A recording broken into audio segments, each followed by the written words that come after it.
ಸ್ನೇಹಿತರೆ, ಮೀಡಿಯಾ ಮಾಸ್ಟರ್ಸ್ಗೆ ಸ್ವಾಗತ ಸುಸ್ವಾಗತ. ಗೆಳೆಯರೆ, ಅಶ್ವತ್ಥಾಮೋ ಬಲಿರ್ವ್ಯಾಸೋ ಹನುಮಾಂಶ್ಚ ವಿಭೀಷಣಃ ಕೃಪ ಪರಶುರಾಮಶ್ಚ ಸಪ್ತೈತೆ ಚಿರಂಜೀವಿನಃ. ಅಶ್ವತ್ಥಾಮ, ಬಲಿ, ವ್ಯಾಸ, ಹನುಮ, ವಿಭೀಷಣ, ಕೃಪ ಮತ್ತು ಪರಶುರಾಮ ಇವರು ಸಪ್ತ ಚಿರಂಜೀವಿಗಳು ಅಂತ ನಮ್ಮ ಪುರಾಣಗಳು ಹೇಳುತ್ತವೆ. ಈ 7 ಜನಕ್ಕೆ ಸಾವೇ ಇಲ್ಲ ಅಂತಲೋ ಅಥವಾ ಇವರ ಹೆಸರುಗಳನ್ನು ಜಗತ್ತು ಯಾವ ಕಾಲಕ್ಕೂ ಮರೆಯೋದಕ್ಕೆ ಸಾಧ್ಯ ಆಗೋದಿಲ್ಲ, ಅಂಥ ಸಾಧಕರಿವರು ಇವರ ಹೆಸರುಗಳಿಗೆ ಸಾವಿಲ್ಲ ಅಂತ ಹೇಳಿದಾರೋ ಗೊತ್ತಿಲ್ಲ. ಆದರೆ ಚಿರಂಜೀವಿ ಆಗಬೇಕು, ಸಾವಿಲ್ಲದ ಹಾಗೆ ಶಾಶ್ವತವಾಗಿ ಬದುಕಬೇಕು ಅನ್ನೋ ಮನುಷ್ಯನ ಆಸೆ ಇದೆಯಲ್ಲ, ಅದಂತೂ ಇವತ್ತು ನಿನ್ನೆಯದ್ದಲ್ಲ. ಈಗಲೂ ಮುಪ್ಪಾನು ಮುದುಕ ಆಸ್ಪತ್ರೆಯಲ್ಲಿ ಮರಣಶಯ್ಯೆಯಲ್ಲಿ ಮಲಗಿರೋ ವ್ಯಕ್ತಿ ಕೂಡ ನಾನಿನ್ನೂ ಬದುಕಬೇಕು ಅಂತ ಹೋರಾಟ ಮಾಡ್ತಾ ಇರ್ತಾನೆ. ಸಾವು ನಿಶ್ಚಿತ ಅನ್ನೋದು ಗೊತ್ತಿದ್ದು ಯಾರಿಗೂ ಸಾಯೋದಕ್ಕೆ ಇಷ್ಟ ಆಗೋದಿಲ್ಲ. ನನಗೆ ಸಾವೇ ಬರಬಾರ್ದು, ನಾನು ಅಮರನಾಗಬೇಕು ಅನ್ನೋ ಪ್ರಯತ್ನಗಳನ್ನು ಮನುಷ್ಯ ಶುರು ಮಾಡಿ ಸಾವಿರಾರು ವರ್ಷಗಳು ಕಳೆದು ಹೋಗಿವೆ.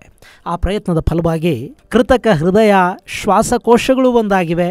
ಅದನ್ನು ಸಾಕಷ್ಟು ಜನರ ಮೇಲೆ ಪ್ರಯೋಗ ಮಾಡಿ ಅದರಲ್ಲೊಂದಷ್ಟು ಯಶಸ್ಸನ್ನು ಕೂಡ ಪಡ್ಕೊಳ್ಳಲಾಗಿದೆ. ಹಾಗೆ ನೋಡಿದರೆ 1950ರ ದಶಕದಲ್ಲಿ ನಮ್ಮಲ್ಲಿದ್ದ ಸರಾಸರಿ ಜೀವಿತಾವಧಿ 50 ವರ್ಷ ಆಗಿತ್ತು. ಆದರೆ ಇವತ್ತು ಅದು 80ಕ್ಕೆ ಬಂದು ನಿಂತಿದೆ. ಹಾಗಿದ್ದ ಮೇಲೆ ಮನುಷ್ಯ ತನ್ನ ಆಯಸ್ಸನ್ನು ಇನ್ನೂ ಒಂದು 50-70 ವರ್ಷ ಹೆಚ್ಚು ಮಾಡಿಕೊಂಡು 100-150 ವರ್ಷ ಬದುಕೋದಕ್ಕೆ ಸಾಧ್ಯ ಆಗೋದಿಲ್ವಾ? ಅದು ಯಾರೋ ಹಿಮಾಲಯದ ಯೋಗಿಗಳು 100 ವರ್ಷ ಬದುಕ್ತಾರೆ ಯೋಗ ಸಾಧನೆಯಿಂದ ಅನ್ನೋದಾದರೆ, ವಿಜ್ಞಾನವನ್ನು ಬಳಕೆ ಮಾಡಿಕೊಂಡು ಸಾಮಾನ್ಯ ಮನುಷ್ಯನನ್ನು ಕೂಡ ನಾವು ಅಷ್ಟು ವರ್ಷ ಬದುಕಿಸೋದಕ್ಕೆ ಯಾಕಾಗಬಾರ್ದು? ಇನ್ನು ಕೆಲವೇ ವರ್ಷಗಳಲ್ಲಿ ಅದು ಕೂಡ ಸಾಧ್ಯವಾಗಿ ಹೋಗುತ್ತಾ? ಇಂಥ ಅನುಮಾನಕ್ಕೆ ಕಾರಣ ಆಗ್ತಾ ಇರೋದು ಜಗತ್ತಿನ 2 ಬಲಿಷ್ಠ ದೇಶಗಳ ಆ 2 ನಾಯಕರು. ಅವರಿಬ್ಬರ ನಡುವಿನ ಮಾತುಕತೆ ಈಗ ಜಗತ್ತಿನಾದ್ಯಂತ ಅಮರತ್ವದ ಕಿಚ್ಚನ್ನು ಹೊತ್ತಿಸ್ತಾ ಇದೆ. ಹಾಗಾದರೆ ಏನದು ಅಮರತ್ವದ ಕಥೆ? ಈ ಬಗ್ಗೆ ಮಾತುಕತೆ ನಡೆಸಿರುವ ನಾಯಕರು ಯಾರು? ಅವರಿಗೆ ಯಾಕೆ ಈ ಚಿಂತೆ ಅನ್ನೋದರ ಬಗ್ಗೆ ಒಂದಷ್ಟು ಮಾಹಿತಿಯನ್ನು ನಾವಿಲ್ಲಿ ನೋಡೋಣ.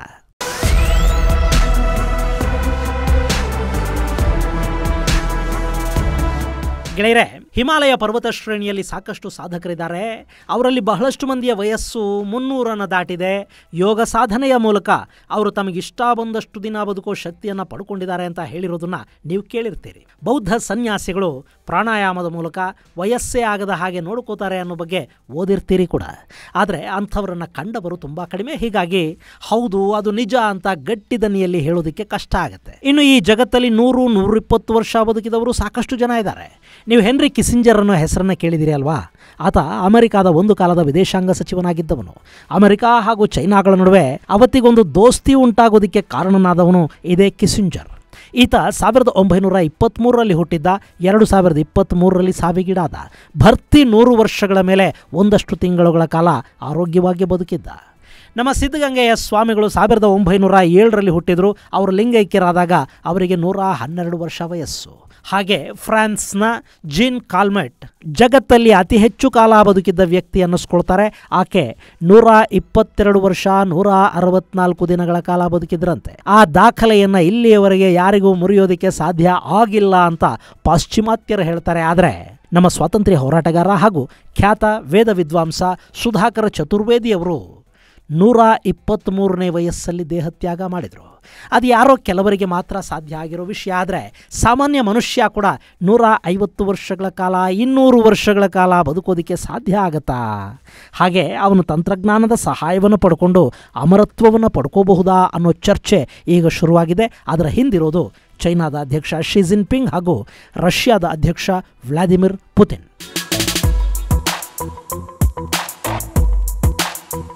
ಗೆಳೆಯರೆ, ಮೊನ್ನೆ ಅಂದರೆ ಸೆಪ್ಟೆಂಬರ್ 3ನೇ ತಾರೀಕು ಚೈನಾದಲ್ಲಿ ವಿಕ್ಟರಿ ಡೇ ಆಚರಿಸಲಾಯಿತು.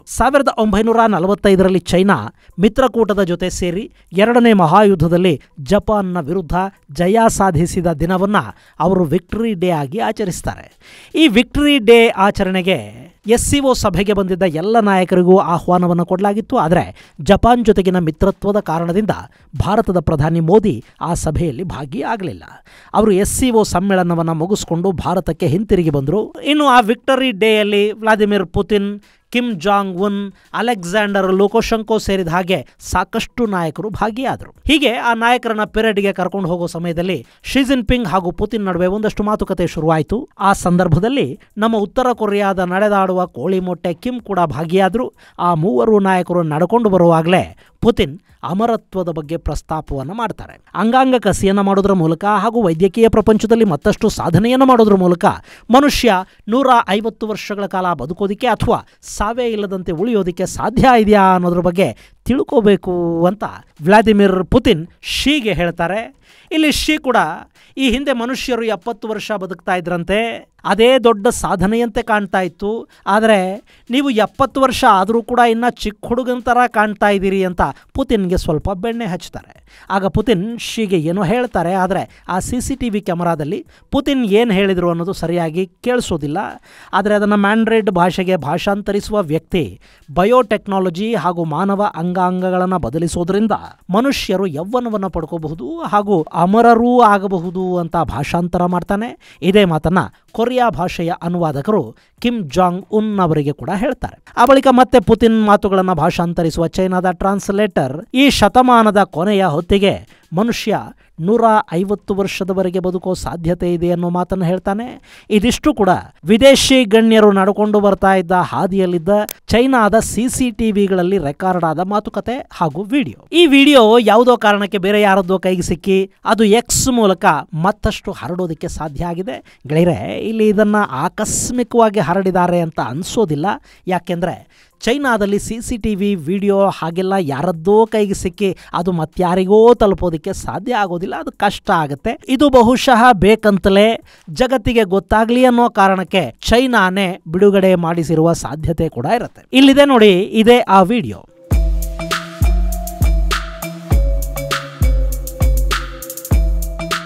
ಗೆಳೆಯರೆ, ಈ ವಾದವನ್ನು ಪ್ರಖ್ಯಾತ ವೈದ್ಯರು ಕೂಡ ನಿರಾಕರಿಸೋದಿಲ್ಲ.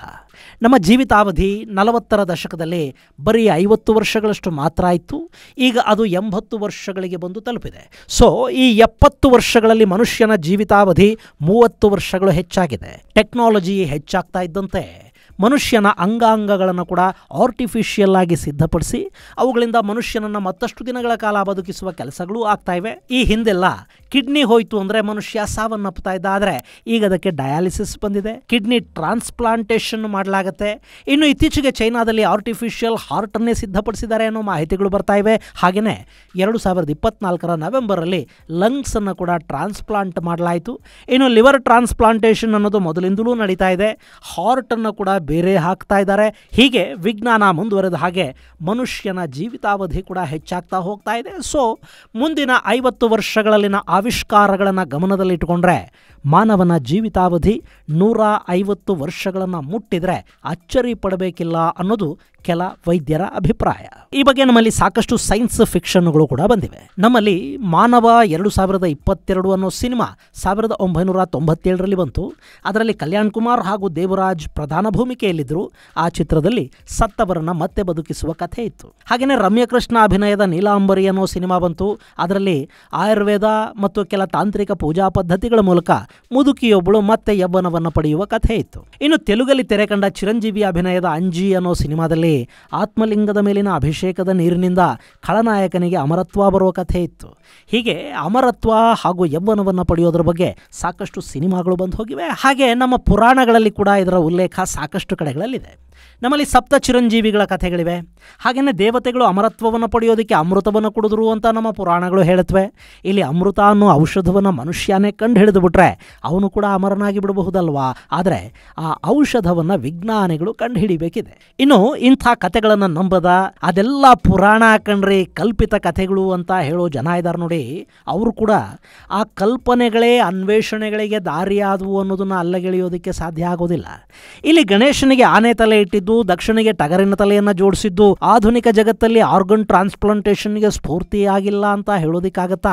ಕೃಷ್ಣ ಹೇಳಿದ ಭಗವದ್ಗೀತೆಯ ಸಾಲಗಳನ್ನೇ ಪ್ರೇರಣೆಯಾಗಿ ಪಡೆದ ಹೈಮರ್ ಅಣುಬಾಂಬನ್ನು ಸಿದ್ಧಪಡಿಸಿದ್ದ ಅಂದಮೇಲೆ ನಮ್ಮ ನಂಬಿಕೆಗಳನ್ನು ಯಾವುದನ್ನವರು ಕಲ್ಪನೆಗಳು ಅಂತಾರೋ ಅದನ್ನೇ ಸ್ಫೂರ್ತಿಯಾಗಿಸಿಕೊಂಡು ವೈದ್ಯ ಲೋಕ ಒಂದಷ್ಟು ಸಂಶೋಧನೆಗಳನ್ನು ನಡೆಸಿದರೆ ಅಲ್ಲಿ ಚಿರಂಜೀವಿಗಳಾಗೋದಕ್ಕೆ ಮದ್ದು ಅಥವಾ ಅಮೃತ ಸಿಕ್ಕಿಬಿಡಬಹುದೇನೋ ಅಲ್ವಾ?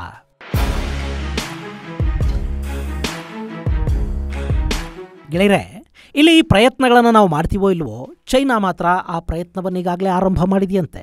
ಅವರು ಆರ್ಟಿಫಿಷಿಯಲ್ ಇಂಟೆಲಿಜೆನ್ಸನ್ನು ಬಳಸಿ ಕೃತಕ ಹೃದಯವನ್ನು ಸೃಷ್ಟಿ ಮಾಡೋದಕ್ಕೆ ಹೊರಟಿದ್ದಾರೆ. ಸಾಮಾನ್ಯವಾಗಿ ಮನುಷ್ಯನ ದೇಹದಲ್ಲಿ ಬ್ರೈನ್ ಡೆಡ್ ಆದರೂ ಕೂಡ ಅವನು ಜೀವಂತವಾಗಿದ್ದಾನೆ ಅಂತಲೇ ಹೇಳ್ತಾರೆ. ಆದರೆ ಹೃದಯ ಬಡಿತ ಅನ್ನೋದು ನಿಂತು ಹೋದರೆ ಆ ಮನುಷ್ಯನ ಸಾವನ್ನು ಘೋಷಣೆ ಮಾಡಲಾಗುತ್ತೆ. ಯಾಕೆಂದರೆ ಹೃದಯ ಪಂಪ್ ಮಾಡೋದನ್ನು ನಿಂತರೆ ರಕ್ತದ ಸರಬರಾಜು ನಿಂತು ಹೋಗುತ್ತೆ. ಅಕಸ್ಮಾತ್ ನಮ್ಮ ಮೆದುಳು ಬದುಕಿದ್ರೂ ಕೂಡ ಹೃದಯ ರಕ್ತದ ಸರಬರಾಜನ್ನು ನಿಲ್ಲಿಸಿದ್ರೆ ಅದು ಕೂಡ ಕೆಲ ಕ್ಷಣಗಳಲ್ಲಿ ಸತ್ತು ಹೋಗುತ್ತೆ. ಸೊ ಇಲ್ಲಿ ಹೃದಯ ಬಡಿತ ಅನ್ನೋದು ತುಂಬ ಮುಖ್ಯ. ಹೀಗಿರುವಾಗ ಕೃತಕ ಹೃದಯವನ್ನು ಬಳಸಿ ನಿರಂತರವಾಗಿ ಮನುಷ್ಯನ ಹೃದಯದಲ್ಲಿ ರಕ್ತ ಚಲನೆ ನಡೆಯೋ ಹಾಗೆ ಮಾಡಿದರೆ ಮನುಷ್ಯ ಅಮರನಾಗಿ ಬಿಡಬಹುದಲ್ವಾ? ಈ ಚೈನಾದವರ ಪ್ರಯೋಗಗಳು ಹೀಗೆ ಸಾಕಷ್ಟು ವಿಚಿತ್ರವಾಗಿ ನಡೀತಾ ಇರುತ್ತವೆ. ಸೊ ಇಲ್ಲಿ ಪುತಿನ್ ಹಾಗೂ ಶಿ ಮಾತನ್ನು ತಳ್ಳಿ ಹಾಕೋದಕ್ಕೆ ಸಾಧ್ಯ ಆಗೋದಿಲ್ಲ. ರಷ್ಯಾ ಚೈನಾಗಳು ಸೇರಿ ಈ ಅಸಾಧ್ಯವಾದದ್ದನ್ನೇನಾದರೂ ಸಾಧಿಸಿ ಬಿಡುತ್ವಾ ಅನ್ನೋ ಕುತೂಹಲ ಜಗತ್ತಲ್ಲಿ ಹೆಚ್ಚಾಗ್ತಾ ಹೋಗ್ತಾ ಇದೆ. ಗೆಳೆಯರೆ, ಇಲ್ಲಿ ಮನುಷ್ಯ ಪ್ರಕೃತಿಗೆ ವಿರುದ್ಧವಾಗಿ ಏನನ್ನಾದರೂ ಮಾಡೋದಕ್ಕೆ ಪ್ರಯತ್ನಗಳನ್ನು ಮಾಡ್ತಲೇ ಇರ್ತಾನೆ. ಆ ಪ್ರಯತ್ನಗಳು ವಿನಾಶಕಾರಿ ಅಂತ ಅನ್ನಿಸಿದಾಗ ಅದನ್ನು ಮತ್ತೆ ಬ್ಯಾಲೆನ್ಸ್ ಮಾಡ್ಕೊಳ್ಳೋದಕ್ಕೆ ಪ್ರಕೃತಿ ಕೂಡ ತನಗೇನು ಬೇಕೋ ಅದನ್ನು ಮಾಡುತ್ತೆ. ಇನ್ನು ಅಮರತ್ವ ಅನ್ನೋದು ವರಾನ ಶಾಪಾನ ಅನ್ನೋದು ಗೊತ್ತಾಗಬೇಕು ಅಂದರೂ ಕೂಡ ಆ ಅಮರತ್ವವನ್ನು ಪಡೆದೇ ನೋಡಬೇಕಲ್ವಾ? ಇಲ್ಲಿ ಸಾವನ್ನು ಗೆಲ್ಲಬೇಕು ಅನ್ನೋ ಮನುಷ್ಯನ ಬಯಕೆ ಸಹಸ್ರ ವರ್ಷಗಳಿಂದಲೂ ಇದೆ. ಅವತ್ತೂ ಆ ಪ್ರಯತ್ನಗಳು ನಡೆದಿದ್ವು, ಇವತ್ತಿಗೂ ನಡೀತಲೇ ಇವೆ. ಇನ್ನು ಈ ಅಮರತ್ವದ ಮಾತನ್ನ, ಸಾವು ಗೆಲ್ಲೋ ಮಾತನ್ನ ನಾನೋ ನೀವೋ ಹಾಗೆ ಟೈಮ್ ಪಾಸಿಗೆ ಮಾತಾಡಿದ್ರೆ ಅದು ಸುದ್ದಿ ಆಗ್ತಾ ಇರಲಿಲ್ಲ, ಕಾಲಕ್ಷೇಪ ಅನ್ನಿಸ್ಕೊಳ್ತಾ ಇತ್ತು. ಆದರೆ ಈ ಬಗ್ಗೆ ಚೈನಾ ಮತ್ತು ರಷ್ಯಾದ ನಾಯಕರು ಮಾತಾಡಿದ್ದಾರೆ. ಸೊ ಅದು ಚರ್ಚೆಗೆ ಕಾರಣ ಆಗ್ತಾ ಇದೆ. ಇದು ಗೆಳೆಯರೆ, ಅಮರತ್ವದ ಬಗ್ಗೆ ಜಗತ್ತಿನ 2 ಅತಿದೊಡ್ಡ ದೇಶಗಳ ನಾಯಕರ ನಡುವೆ ನಡೆದ ಚರ್ಚೆಯ ಕುರಿತಾದ ಒಂದಷ್ಟು ಮಾಹಿತಿ. ಮುಂದಿನ ಸಂಚಿಕೆಯಲ್ಲಿ ಮತ್ತಷ್ಟು ವಿಶೇಷಗಳ ಜೊತೆ ಮತ್ತೆ ಭೇಟಿಯಾಗೋಣ.